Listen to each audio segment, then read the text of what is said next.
La servidumbre moderna es una esclavitud voluntaria, consentida por la muchedumbre de esclavos que se arrastran por la faz de la tierra. Ellos mismos compran las mercancías que los esclavizan cada vez más. Ellos mismos buscan un trabajo cada vez más alienante que se les otorga si demuestran estar suficientemente avanzados. Ellos mismos eligen los amos a quienes deberán servir. Para que esta tragedia absurda pueda tener lugar, ha sido necesario despojar a esa clase de la conciencia de su explotación y de su alienación. He ahí la extraña modernidad de nuestra época. Al igual que los esclavos de la antigüedad, que los siervos de la Edad Media y que los obreros de las primeras revoluciones industriales, estamos hoy en día frente a una clase totalmente esclavizada, solo que no lo sabe, o más bien, no lo quiere saber.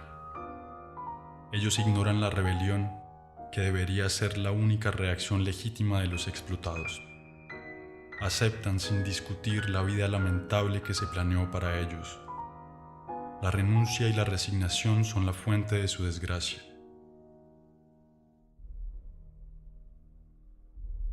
He ahí la pesadilla de los esclavos modernos que no aspiran sino a ser llevados por la danza macabra del sistema de la alienación.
A medida que construyen su mundo con la fuerza alienada de su trabajo, el decorado de este mundo se vuelve la cárcel donde tendrán que vivir.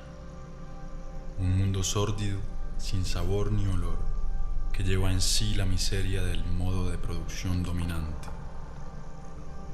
Este decorado está en permanente construcción, nada en él es constante. La remodelación continua del espacio que nos rodea está justificada por la amnesia generalizada y la inseguridad con las que tienen que vivir sus habitantes. Se trata de cambiarlo todo a la imagen del sistema. El mundo se vuelve como una fábrica, cada vez más sucio y ruidoso. Cada parcela de este mundo es propiedad de un Estado o de un particular. Este robo social, que es la apropiación exclusiva de la tierra, se materializa en la omnipresencia de los muros, de las rejas, de las cercas, de las barreras y de las fronteras. Son las marcas visibles de esa separación que lo invade todo. Pero al mismo tiempo, la unificación del espacio según los intereses de la cultura mercantil es el gran objetivo de nuestra triste época. El mundo debe convertirse en una inmensa autopista, absolutamente eficiente, para facilitar el transporte de las mercancías. Todo obstáculo, natural o humano, debe ser destruido. La concentración inhumana de esa masa de esclavos es fiel reflejo de su vida. Se asemeja a las jaulas, a las cárceles, a las cavernas, pero a diferencia del esclavo o del prisionero, el explotado de la época moderna debe pagar por su jaula.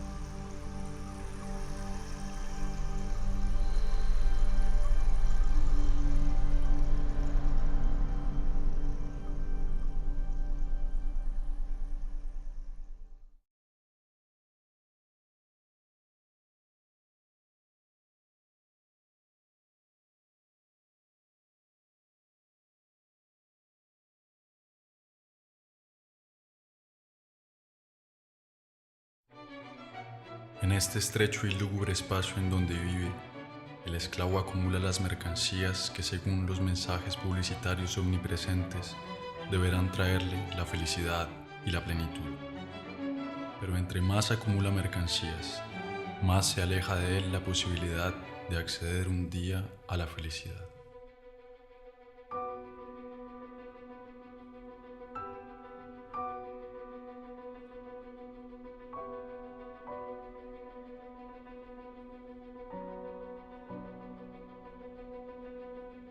La mercancía, ideológica por esencia, despoja de su trabajo al que la produce y despoja de su vida al que la consume.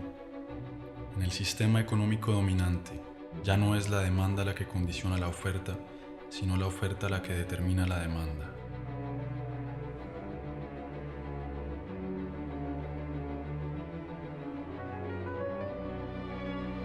Es así como surgen de manera periódica nuevas necesidades consideradas vitales por la inmensa mayoría de la población.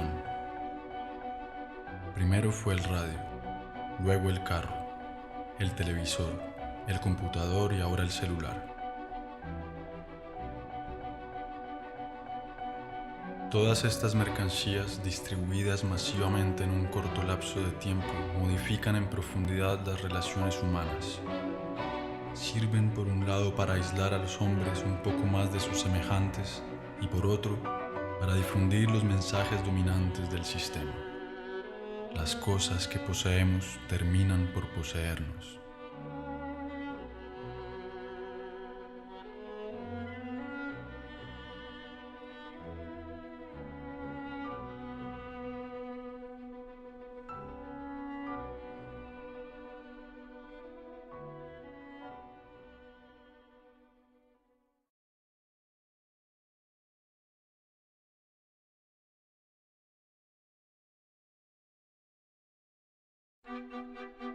Pero es cuando se alimenta que el esclavo moderno ilustra mejor el estado de decadencia en que se encuentra.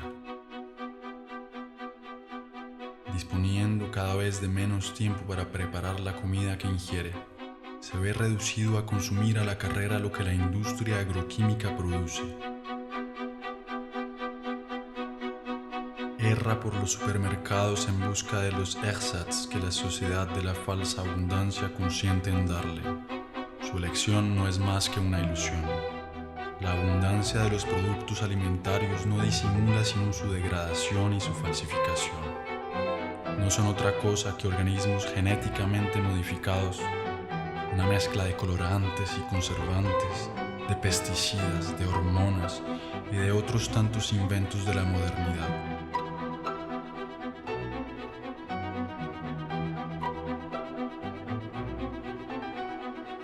La búsqueda del placer inmediato es la regla del modo de alimentación dominante, así como la de todas las formas de consumo.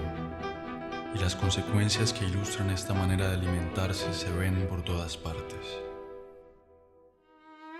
Pero es frente a la indigencia de la mayoría que el hombre occidental se regocija de su posición y de su consumo frenético. Por lo tanto, la miseria está donde quiera que reine la sociedad totalitaria mercantil. La escasez es la otra cara de la moneda de la falsa abundancia. La producción agroquímica es suficiente para alimentar a la totalidad de la población. Sin embargo, en un sistema que hace de la desigualdad un criterio de progreso, el hambre no desaparecerá jamás.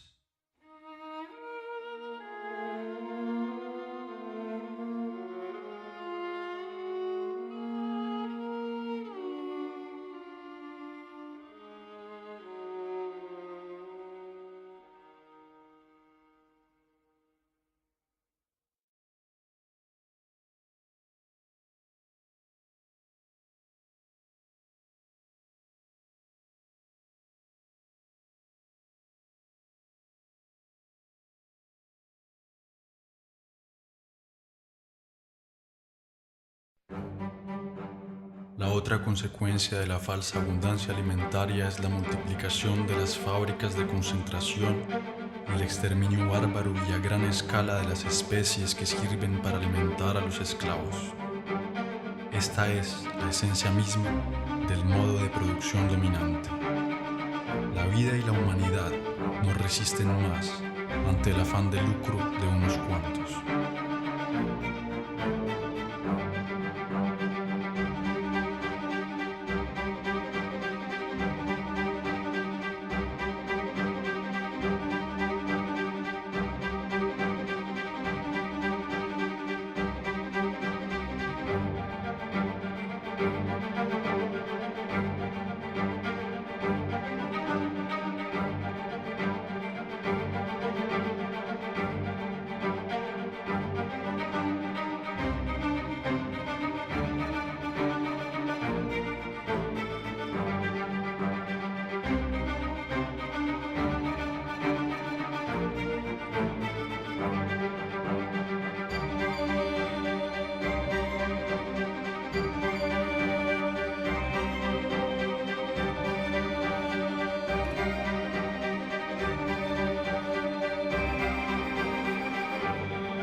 El saqueo de los recursos del planeta, la abundante producción de energía o de mercancías, los residuos y los desechos del consumo ostentoso hipotecan las posibilidades de supervivencia de nuestra tierra y de las especies que la pueblan. Pero para darle paso al capitalismo salvaje, el crecimiento no deberá parar jamás. Hay que producir, producir y volver a producir cada vez más. Los mismos que contaminan son quienes se presentan hoy en día como los salvadores del planeta. Esos imbéciles de la industria del espectáculo, patrocinados por las firmas multinacionales, intentan convencernos de que un simple cambio en nuestros hábitos bastará para salvar al planeta del desastre. Y mientras que nos culpan, continúan contaminando sin cesar el medio ambiente y nuestro espíritu. Esas pobres tesis pseudoecológicas son repetidas por todos los políticos corruptos que necesitan eslóganes publicitarios, pero que evitan proponer un cambio radical en el sistema de producción. Se trata, como siempre, de cambiar algunos detalles para que lo esencial siga siendo igual.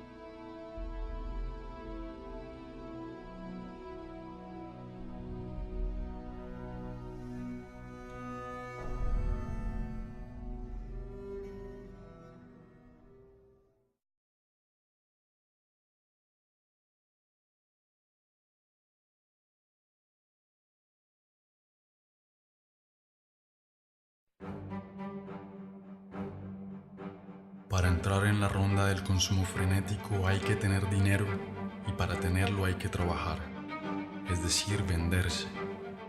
El sistema dominante ha hecho del trabajo su principal valor y los esclavos deben trabajar cada vez más para pagar a crédito su vida miserable.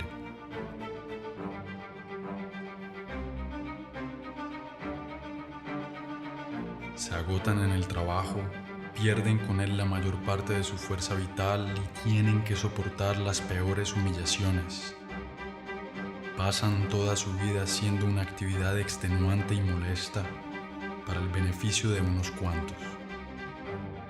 La invención del desempleo moderno tiene como propósito asustarlos y hacerles agradecer sin cesar la generosidad del poder. ¿Qué harían sin esta tortura que es el trabajo? Son estas actividades alienantes las que nos presentan como una liberación. ¡Qué mezquindad y qué desdicha!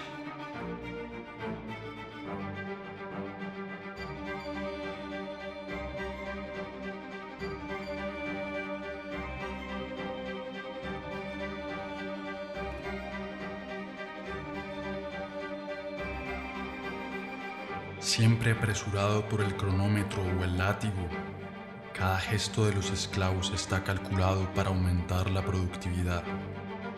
La organización científica del trabajo constituye la esencia misma de la disposición de los trabajadores, del fruto de su trabajo y del tiempo que pasan en la producción automática de las mercancías o de los servicios. La actividad del trabajador se confunde con la de una máquina en las fábricas o con la de un computador en las oficinas. El tiempo pagado no se recupera jamás. De esta manera, cada empleado tiene asignado un trabajo repetitivo, ya sea intelectual o físico. Es un especialista en su área de producción. Esta especialización se reproduce a escala planetaria en el marco de la División Internacional del Trabajo. Se concibe en Occidente, se produce en Asia, se muere en África.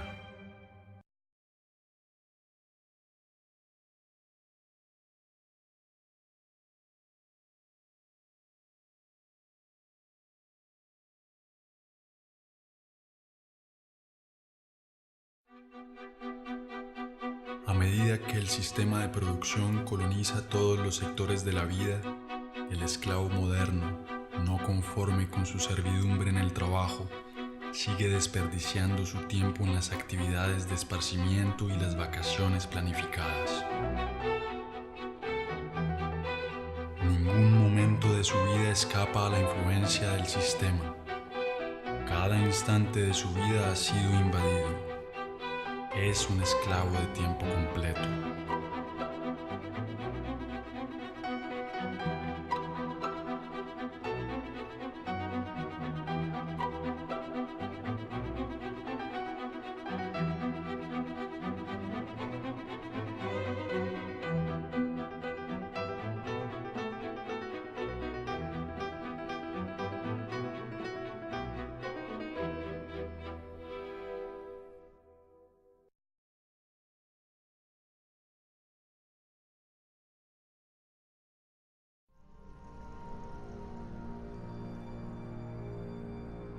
La degradación generalizada de su medio ambiente, del aire que respira y de la comida que consume, el estrés de sus condiciones laborales y de la totalidad de su vida social son el origen de las nuevas enfermedades del esclavo moderno.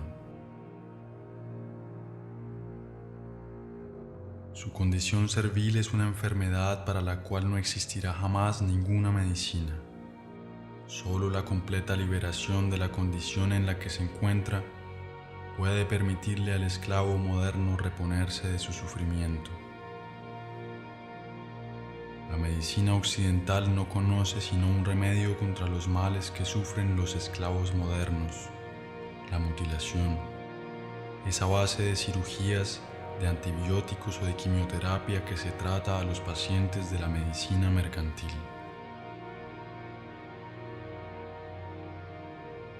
Nunca se ataca el origen del mal sino sus consecuencias, porque la búsqueda de las causas nos conduciría inevitablemente a la condenación implacable de la organización social en su totalidad.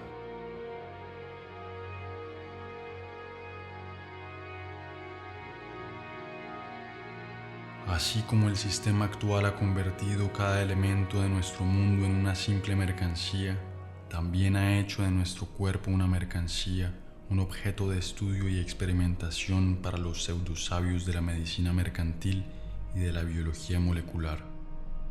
Los amos del mundo ya están a punto de patentar todo lo viviente. La secuencia completa del ADN del genoma humano es el punto de partida de una nueva estrategia puesta en marcha por el poder. La decodificación genética no tiene otra finalidad que la de ampliar considerablemente las formas de dominación y de control. Como tantas otras cosas, nuestro cuerpo ya no nos pertenece.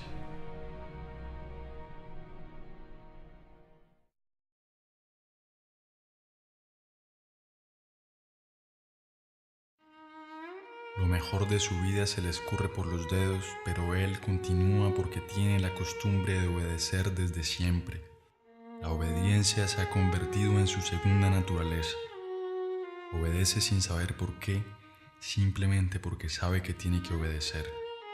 Obedecer, producir y consumir, he ahí el tríptico que domina su vida. Obedece a sus padres, a sus profesores y a sus patrones, a sus propietarios y a sus mercaderes. Obedece a la ley y a las fuerzas del orden. Obedece a todos los poderes porque no sabe hacer otra cosa. No hay nada que lo asuste más que la desobediencia, porque la desobediencia es el riesgo, la aventura, el cambio.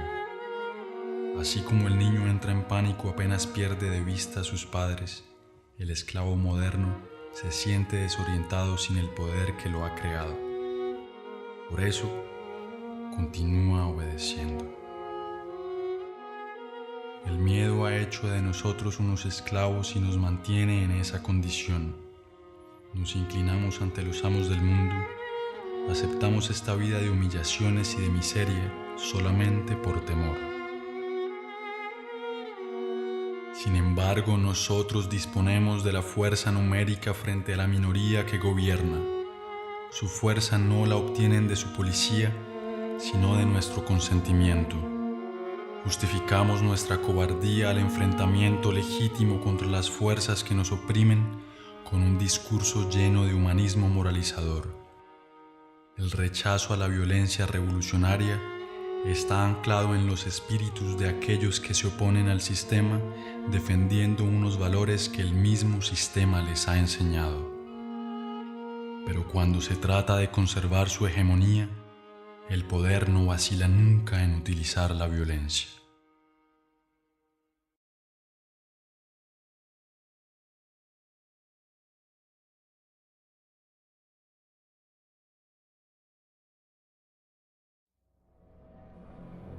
Sin embargo, existen algunos individuos que escapan al control de las conciencias, pero están bajo vigilancia. Todo acto de rebelión o de resistencia es asimilado como una actividad desviada o terrorista. La libertad no existe sino para aquellos que defienden los imperativos mercantiles. A partir de ahora, la verdadera oposición al sistema dominante es totalmente clandestina. Contra esos opositores, la represión es la regla vigente. Y el silencio de la mayoría de los esclavos frente a esta represión es justificado por el propósito mediático y político de negar el conflicto que existe en la sociedad real.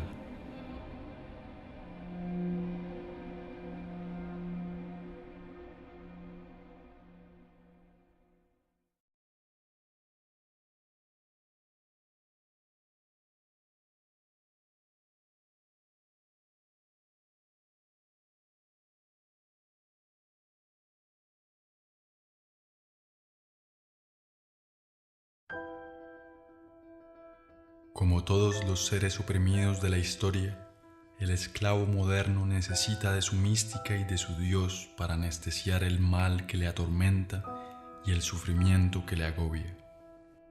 Pero este nuevo Dios a quien entregó su alma no es más que la nada, un trozo de papel, un número que tiene sentido solo porque todos han decidido dárselo. Es por este nuevo Dios que estudia, trabaja, riñe y se vende. Es por este nuevo Dios que ha abandonado sus valores y está dispuesto a hacer lo que sea. Él cree que entre más plata posea, más se librará de la coacción que lo sujeta. Como si la posesión fuera de la mano de la libertad. La liberación es una ascesis que proviene del dominio de sí mismo, un deseo y una voluntad de actuar. Está en el ser y no en el tener. Pero hay que decidirse a no servir ni obedecer más. Hace falta ser capaz de romper con unos hábitos que nadie, al parecer, osa poner en tela de juicio. El esclavo moderno está convencido de que no existe alternativa a la organización del mundo presente. Se ha resignado a esta vida porque piensa que no puede haber otra. Es ahí en donde reside la fuerza de la dominación presente. Hacer creer que este sistema que ha colonizado toda la superficie de la Tierra es el fin de la historia. Ha convencido a la clase dominada que adaptarse a su ideología equivale a adaptarse al mundo tal como es y tal como ha sido siempre. Soñar con otro mundo se ha convertido en un crimen, condenado al unísono por los medios y por todos los poderes. En realidad, el criminal es aquel que contribuye, consciente o no, a la demencia de la organización social dominante. No hay locura más grande que la del sistema presente.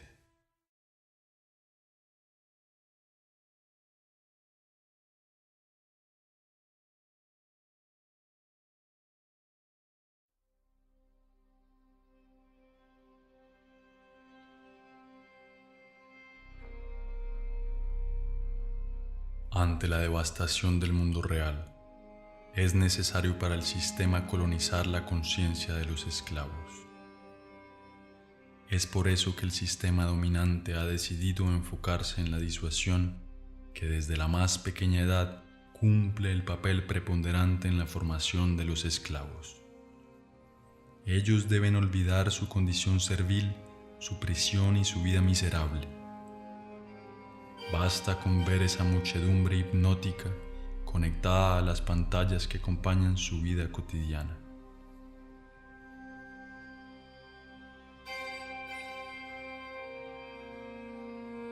Ellos disfrazan su insatisfacción permanente con el reflejo manipulado de una vida soñada, hecha de dinero, de gloria y de aventura.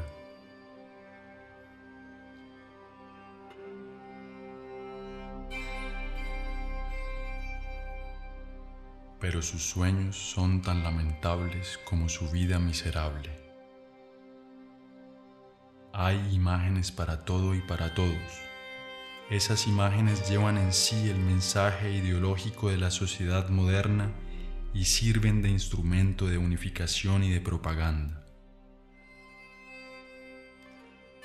Se multiplican a medida que el hombre es despojado de su mundo y de su vida.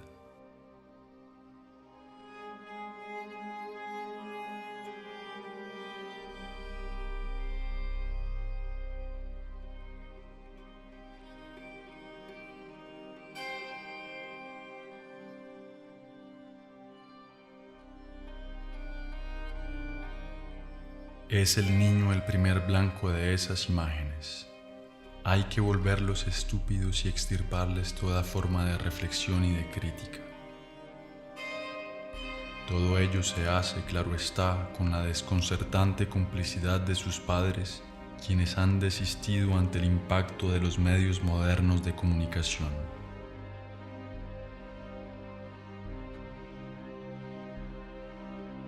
Ellos mismos compran todas las mercancías necesarias para la esclavización de su progenie, se desentienden de la educación de sus hijos y se la dejan al sistema del embrutecimiento y de la mediocridad.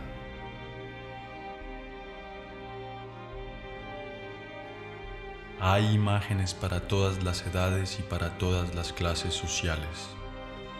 Los esclavos modernos confunden esas imágenes con la cultura y a veces con el arte. Se recurre constantemente a los instintos más bajos para vender cualquier mercancía. Y es la mujer, doblemente esclava en la sociedad presente, la que paga el precio más alto. Ella es presentada como simple objeto de consumo. La rebelión ha sido también reducida a una imagen desprovista de su potencial subversivo. La imagen sigue siendo la forma de comunicación más directa y más eficaz. Construye modelos, embrutece a las masas, les miente, les crea frustraciones y les infunde la ideología mercantil. Se trata pues una vez más y como siempre del mismo objetivo: vender modelos de vida o productos, comportamientos o mercancías, vender no importa qué, pero vender.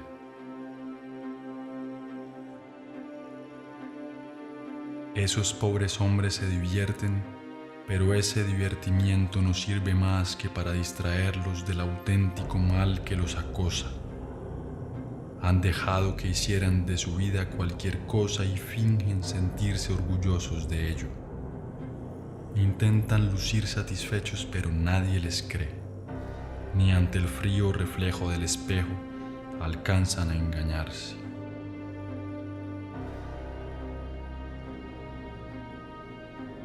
Pierden su tiempo delante de unos imbéciles que los hacen reír o cantar, soñar o llorar.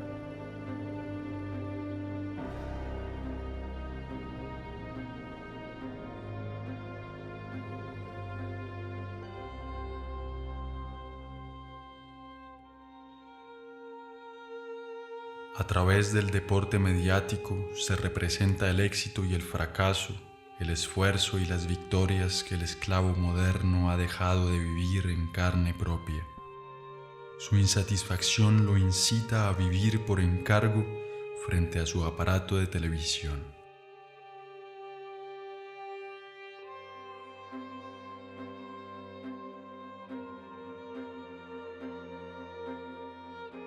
Mientras que los emperadores de la antigua Roma compraban la sumisión del pueblo con pan y circo, hoy en día es con divertimientos y un consumo vacuo que se compra el silencio de los esclavos.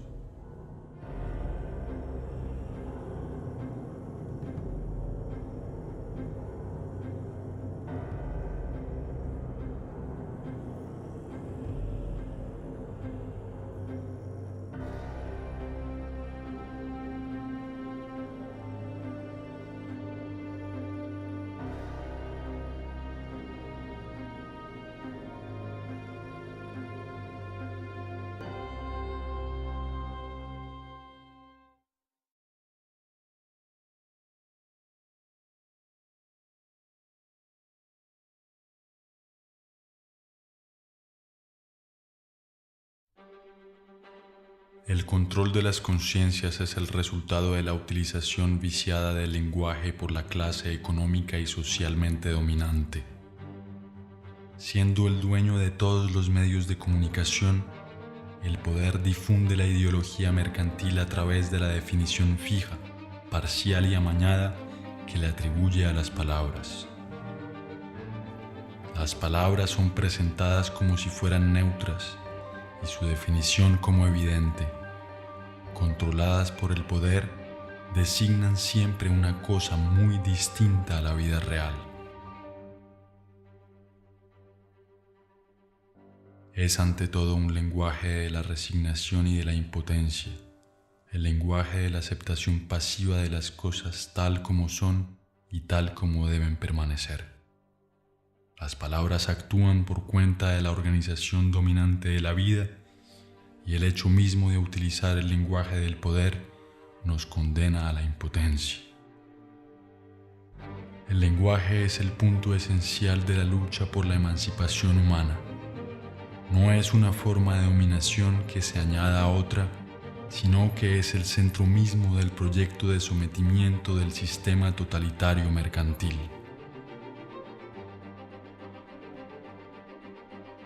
Es a través de la reapropiación del lenguaje y por tanto de la comunicación real entre las personas que surge de nuevo la posibilidad de un cambio radical. Es en este sentido que el proyecto revolucionario converge con el proyecto poético. En la efervescencia popular, la palabra hablada es reaprendida y reinventada por extensos grupos. La espontaneidad creativa se encuentra en cada uno y nos une a todos.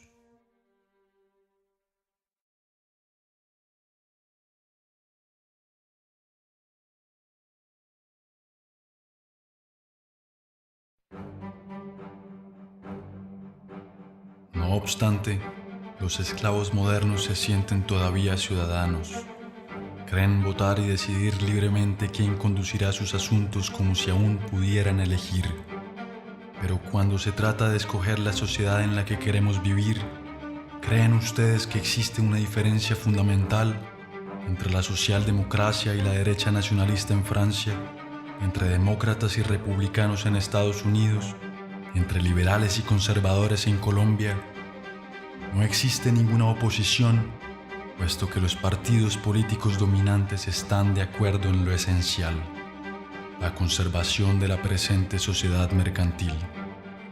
Ninguno de los partidos políticos que pueden acceder al poder pone en entredicho el dogma del mercado. Y son esos mismos partidos los que con la complicidad mediática acaparan las pantallas, riñen por pequeños detalles con la esperanza de que todo siga igual. Se disputan por saber quién ocupará los puestos que les ofrece el parlamentarismo mercantil. Esas pobres querellas son difundidas por todos los medios de comunicación con el fin de ocultar un verdadero debate sobre la elección de la sociedad en la que queremos vivir. La apariencia y la futilidad dominan sobre el enfrentamiento de las ideas. Todo esto no se parece en nada, ni de lejos, a una democracia. La democracia real se define en primer lugar y ante todo por la participación masiva de los ciudadanos en la gestión de los asuntos de la ciudad. Es directa y participativa. Encuentra su expresión más auténtica en la asamblea popular y en el diálogo permanente sobre la organización de la vida en común. La forma representativa y parlamentaria que usurpa el nombre de democracia limita el poder de los ciudadanos al simple derecho de votar, es decir, a nada. Escoger entre gris claro y gris oscuro no es una elección verdadera. Las sillas parlamentarias son ocupadas en su inmensa mayoría por la clase económicamente dominante, ya sea de derecha o de la pretendida izquierda socialdemócrata. No hay que conquistar el poder, hay que destruirlo. Es tiránico por naturaleza, sea ejercido por un rey, un dictador o un presidente electo. La única diferencia en el caso de la democracia parlamentaria es que los esclavos tienen la ilusión de elegir ellos mismos al amo que deberán servir. El voto los ha hecho cómplices de la tiranía que los oprime. Ellos no son esclavos porque existen amos, sino que los amos existen porque ellos han elegido mantenerse esclavos.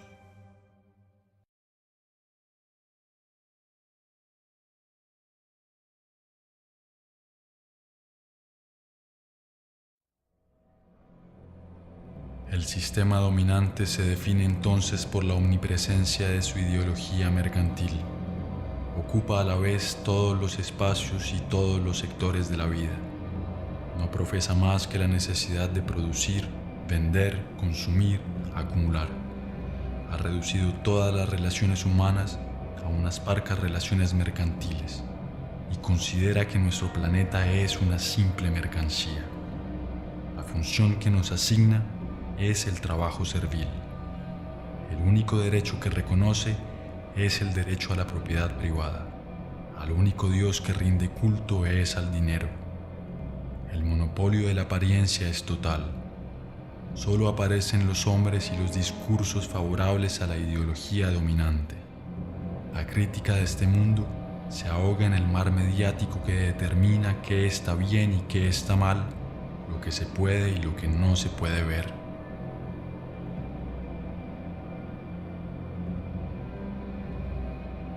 Omnipresencia de la ideología, culto al dinero, monopolio de la apariencia, partido único disfrazado de pluralismo parlamentario, ausencia de una oposición visible, represión en todas sus formas, programa de transformación del hombre y del mundo.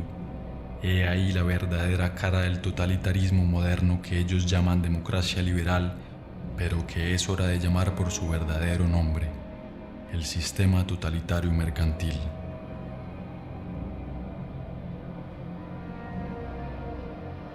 El hombre, la sociedad y todo nuestro planeta están al servicio de esta ideología.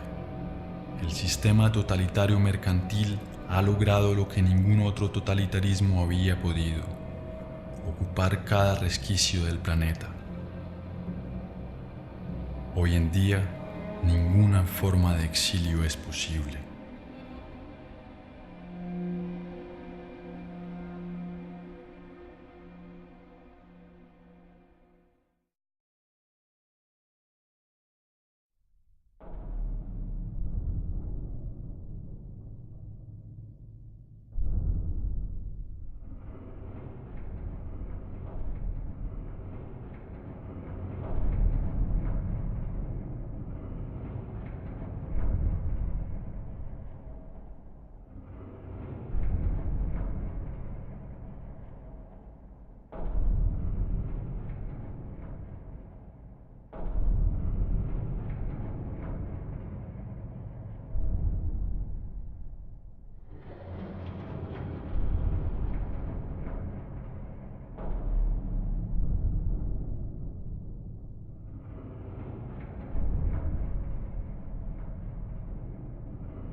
forces are the same that burn crosses. Some of those that work forces are the same that burn crosses. Some of those that work forces are the same that burn crosses. Some of those that work forces are the same that burn crosses.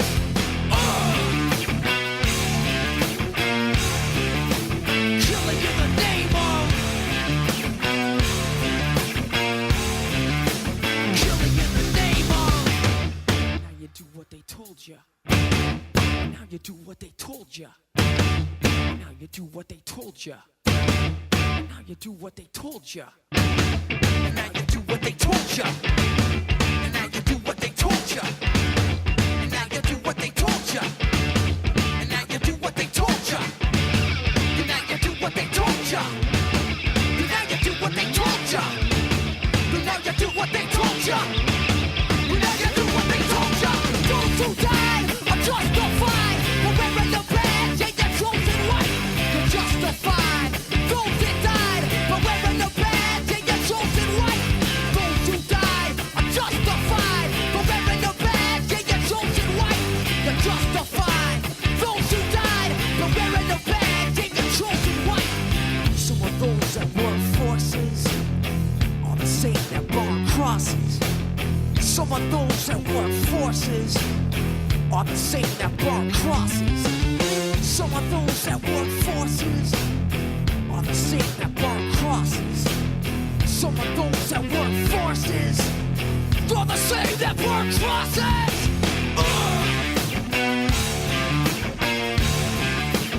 Killing in the name of. Killing in the name of. Now you do what they told you. Now you do what they told you. Now you do what they told you. Now you do what they told you. Now you do what they told you.